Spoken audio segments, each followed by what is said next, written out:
Hazrat Alisher Navoiy tavalludining 583 yilligi munosabati bilan poytaxtimizning Olmazor tumanida ham ma'naviy ma'rifiy tadbirlar bo'lib o'tmoqda. Endi shu haqda.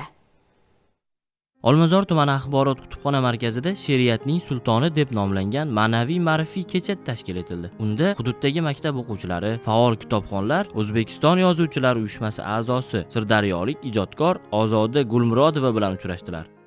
Mana bugun poytaxtimizdagi kutubxonalardan birida ijodiy uchrashuv bo'lib o'tmoqda. Bunda o'quvchilar Alisher Navoiy ijodiga befarq emas. Bu juda ham quvonarli hol.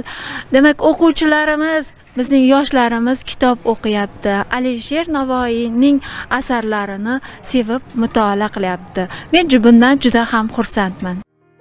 Bunda kitobxonlar shoiraning ijod yo'li, yangi chop etilgan asarlari va ularning mazmun mohiyatidan bahramand bo'lishdi. Shu kuni bolalar shoiri Nabijon Ermat Ozoda Gulmurodovaning she'riyatdagi xalqchillik, ta'lim tizimidagi yutuqlari, so'nggi yillarda Navoiy ijodi borasidagi ilmiy qarashlari xususida so'z yuritdi. So'ngra kutubxonada Sirdaryo ilhomlari deb nomlangan kitoblar ko'rgazmasi ham bo'lib o'tdi.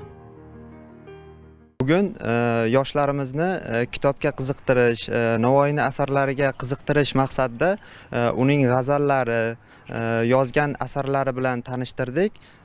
Bolajonlar bu asarlar haqida o'zlarining ijobiy fikrlarini bildirishdi. Tadbir so'ngida tumanning 133-umumta'lim maktab o'quvchilari tomonidan Alisher Navoiy asarlari asosida ishlangan sahna ko'rinishi namoyish etildi.